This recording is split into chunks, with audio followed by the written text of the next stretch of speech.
आणि यानंतर आपण थेट विधान भवन परिसरामध्ये जाऊयात। विरोधकांनी आंदोलन सुरू केलेलं आहे। फसवणूक नको आरक्षण द्या या मुद्द्यावरती विरोधकांनी आंदोलन सुरू केलेलं आहे। आजपासून अर्थसंकल्पीय अधिवेशनाला सुरुवात होतीये आणि या अधिवेशनाआधी विरोधकांनी पायऱ्यांवरती आंदोलन करायला सुरुवात केली आहे। आरक्षणाच्या मुद्द्यावरून विरोधक आता सरकारला घेरण्याच्या तयारीत आहेत। कालच मनोज जरांगे यांनी आक्रमक पवित्रा घेत सरकार विरोधात, देवेंद्र फडणवीसांविरोधात प्रखर टीका केलेली होती, आक्षेपार्ह शब्दामध्ये टीका केलेली होती आणि त्यानंतर विरोधकांनीही आता आरक्षणाचा हाच मुद्दा उचलून धरल्याचं आपल्याला पाहायला मिळतंय। मराठा समाजाची फसवणूक नको तर त्यांना आरक्षण द्या अशी मागणी विरोधक आपल्या आंदोलनाच्या माध्यमातून करताना दिसतात। राजू सोनावणे आपल्याला या सगळ्या संदर्भात अधिक अपडेट देतील। राजू, प्रज्ञा, पाहता आपण सभागृह सुरू होण्याच्या आधी जे आहे ते महाविकास आघाडीचे आमदार आक्रमक झालेले आहेत आणि विधान भवनाच्या पायऱ्यांवरती मोठ्या प्रमाणावरती घोषणाबाजी होताना पाहायला मिळते। मराठा आरक्षण आणि त्याचप्रमाणे ओबीसी यांच्या संदर्भात जो काय वाद लावला जातोय त्याच्या संदर्भामध्ये जे आहे कुठेतरी सरकारचा जो आहे हात आहे अशा प्रकारचा आरोप करून जे आहे तो धिक्कार केला जातोय। मराठा आरक्षण जे आहे यावर गुंतवणूक केली जाते, यावरती सुद्धा जे आहे ते आक्रमकपणे घोषणाबाजी होताना पाहायला मिळते।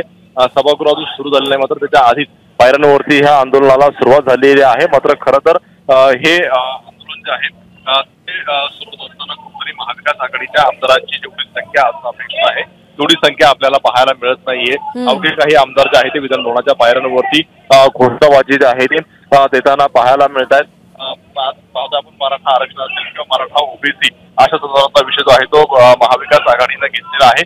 आता विधान भवनामध्ये मुख्यमंत्री एकनाथ शिंदे सुद्धा दाखल झालेले आहे आणि विधान भवनाच्या पायऱ्यांवर असताना दुसरीकडे पाहतो आपण की विरोधकांची घोषणाबाजी सुरू आहे आणि मुख्यमंत्री बाजूने जे आहे ते जात असताना कुठेतरी जे आहे ते घोषणाबाजी होताना पाहायला मिळते। त्यामुळे आता सभागृहाच्या बाहेर जे आहे ते मराठा आरक्षणावरून विरोधक आक्रमक झालेले आहे।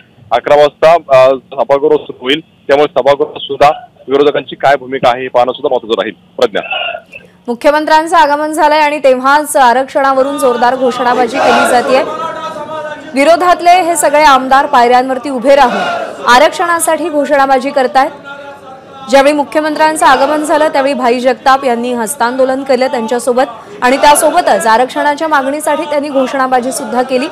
राजू, आणखी एक महत्त्वाचा प्रश्न की आरक्षणाचा मुद्दा या अधिवेशनामध्ये गाजणार एवढं मात्र निश्चित, हे आंदोलन त्याचीच नांदी म्हणायचं का? अगदी पाहता आपण सरकारने 10% आरक्षण जे आहे ते विशेष अधिवेशन करून दिलेलं आहे। मात्र जरांगे पाटील यांनी हे आरक्षण आम्हाला नको तर ओबीसी मधून आरक्षण पाहिजे अशा प्रकारची भूमिका घेतलेली आहे आणि तशा प्रकारचे आंदोलन सुद्धा होताना पाहायला मिळतात। त्यामुळे कुठेतरी ज्या प्रकारे जरांगे पाटील यांचा सूर आहे की हे आरक्षण फसवू आहे आणि तोच सूर पुढे घेऊन जात असताना विरोधक सुद्धा आपल्याला पाहायला मिळत आहेत की सरकार एक प्रकारची आहे ती फसवणूक करत आहे आणि तोच पूर्ण अधिवेशनामध्ये पाहायला मिळणार आहे। आज पहिला दिवस आहे आणि पहिल्याच दिवस जे आहे सभागृह सुरू होण्याच्या आधीच विरोधक आक्रमक झालेले आहे आणि मराठा आरक्षणाचा मुद्दा लावून धरलेला आहे। त्यामुळे सभागृहात सुद्धा हाच मुद्दा जो आहे तो लावून धरण्याची शक्यता आहे। मात्र कुठेतरी प्रश्नोत्तरे असतील किंवा लक्षवेधी ही नसणार आहे। त्यामुळे विरोधकांना किती संधी हे मुद्दे मांडायला मिळणार आहे असाही प्रश्न आहे। काही आमदारांनी विरोधी पक्षातल्या नाराजी व्यक्त केलेली आहे की 5 दिवसाचं अधिवेशन आहे।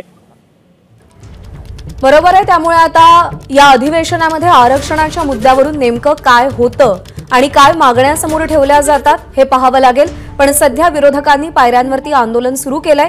विरोधातल्या आमदारांची संख्या कमी आहे, त्यामुळे आरक्षणाच्या मुद्द्यावर काहीशी सावध भूमिका घेतली जाते का असाही प्रश्न उपस्थित होतोय।